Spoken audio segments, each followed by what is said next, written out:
आ जाओ, देखो अपन देखते हैं chapter number 25, Indian parliamentary group, भारतीय संसदीय समूह। देखो ये होता है क्या है, लेटेस्ट एग्जांपल बता दो, जैसे ऑपरेशन सिंदूर हुआ आपने, ठीक है, फिर उसके बाद भारतीय सरकार ने अनेक देशों के अंदर अपने संसद समूह भेजे कि पाकिस्तान को बेनकाब करने के लिए, और इंडिया का जो एक जस्टिफाइड स्टैंड था उसको दुनिया को बताने के लिए कि नहीं, भारत ने चला कि किसी से पंगा नहीं लिया, लेकिन हमें छेड़ोगे तो हम चुपचाप नहीं बैठेंगे, ये मैसेज देना था। तो तभी इंडियन पार्लियामेंट्री ग्रुप काम आए। तो देखिए भारतीय संसदीय समूह क्या होता है, गठन हुआ 1949 में। प्रस्ताव किसका था, ये संसदीय संविधान सभा जो थी उसका प्रस्ताव था। प्रकृति कैसी होती है, स्वायत्त निकाय, ऑटोनोमस, कॉन्स्टिट्यूशनल में इसका कहीं भी मेंशन नहीं है। कार्य क्या होता है, भारतीय संसद तथा अन्य देशों की संसद के बीच तालमेल का ये काम करती है। जैसे अपन देखते हैं आज, जैसे टोटल सदस्य जैसे वो 193 यूएनओ के, भारत भी इसमें है। तो ये जो होता है टोटल सभी देशों की संसद के बीच में तालमेल बैठाना, ये आईपीजी काम करता है, इंडियन पार्लियामेंट्री ग्रुप। मतलब भारत व अन्य देशों की संसद के बीच तालमेल, भारतीय व अन्य संसद के देशों की संसद के बीच तालमेल, ये है आईपीजी का काम। ठीक है, तो भारतीय संसद व अन्य संसदों के बीच तालमेल बैठाना, ये आईपीजी का काम है। कब गठन हुआ, 1949। फिर अपन देखते हैं पदेन अध्यक्ष कौन होता है इसका, लोकसभा स्पीकर। देखो आज अपन जितनी भी सब में Lok Sabha speaker, Lok Sabha speaker, Lok Sabha speaker, तो लोकसभा स्पीकर पदेन अध्यक्ष। सदस्यता कौन होता है, एवरी एमपी इसकी सदस्य लेने के योग्य होता है, ठीक है ना। और एक्स एमपी जो होते हैं ना, पहले जो रहे हुए, वो भी इसके सदस्य बन सकते हैं अगर वो चाहें तो।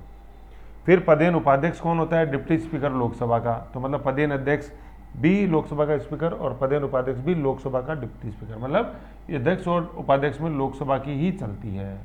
महासचिव भी होता है इसका, लोकसभा महासचिव। तो कोई भी कमेटी होता है, ग्रुप होता है, तो अध्यक्ष होता है, सदस्य होते हैं। पहले भी अपन ने देखा, तो अध्यक्ष कौन हुआ, अध्यक्ष लोकसभा स्पीकर। पदेन जो लोकसभा स्पीकर है वो उस पद पे होने के नाते इसका भी अध्यक्ष बन जाएगा, और उपाध्यक्ष लोकसभा का डिप्टी स्पीकर। कहने वाले यहाँ भी राज्यसभा को लेना देना नहीं है। तो आज देखो पार्लियामेंट्री कमेटीज में राज्यसभा को लेना देना नहीं, अध्यक्ष के रूप में, सदस्य के रूप में भी एस्टिमेट कमेटी में तो कोई लेना देना ही नहीं है राज्यसभा का। पीएसयू और पीएसयू के अंदर दोनों में साथ साथ हैं सदस्य, लेकिन अध्यक्ष में तो तीनों में से लेने का देना नहीं। और पार्लियामेंट्री आईपीजी जो होता है इंडियन पार्लियामेंट्री ग्रुप, उसमें भी अध्यक्ष के रूप में राज्यसभा का कोई लेना देना नहीं। समझ गए। ऐसे अपन को बस यूँ थोड़ा सा इसके अंदर है, कोई ज़्यादा ऐसा नहीं है मैटर, ऐसा भी नहीं है कुछ काटा पेटी में, नहीं इतना सही है। तो ध्यान क्या रखनी है कि ये क्या काम आता है। तो अभी अपन देखो ऑपरेशन सिंदूर के समय इसकी प्रासंगिकता अपन ने देखी कि भारत को अन्य देशों की संसद के साथ कोऑर्डिनेशन करना है, तो ये समूह काम आता है। यानी पीएम जाएगा, अलग अलग मेंबर जाते हैं इसमें। आप देखना ऑपरेशन सिंदूर के बाद अपन ने भेजे थे, करंट में भी मैंने थोड़ा सा बताया था, और जब अपन दर्पण रहेंगे उसमें बताऊंगा। तो ये है आईपीजी। गठन 1949, संविधान सभा के द्वारा प्रस्ताव, स्वायत्त निकाय है, भारतीय संसद व अन्य देशों की संसद के बीच तालमेल बनाता है, अध्यक्ष लोकसभा स्पीकर। सदस्य बनने की कौन योग्य होता है, हर सांसद, यहाँ तक कि भूतपूर्व सांसद भी, एक्स सांसद भी, है ना। सांसद लिखा हुआ है यहाँ, लोकसभा राज्यसभा नहीं लिखा हुआ, सांसद दोनों उसके, ठीक है ये। और जबकि अध्यक्ष और उपाध्यक्ष लोकसभा का स्पीकर और डिप्टी स्पीकर होता है क्रम से। और महासचिव, लोकसभा महासचिव इसका पदेन महासचिव होता है, सेक्रेटरी होता है, सचिव का मतलब सेक्रेटरी।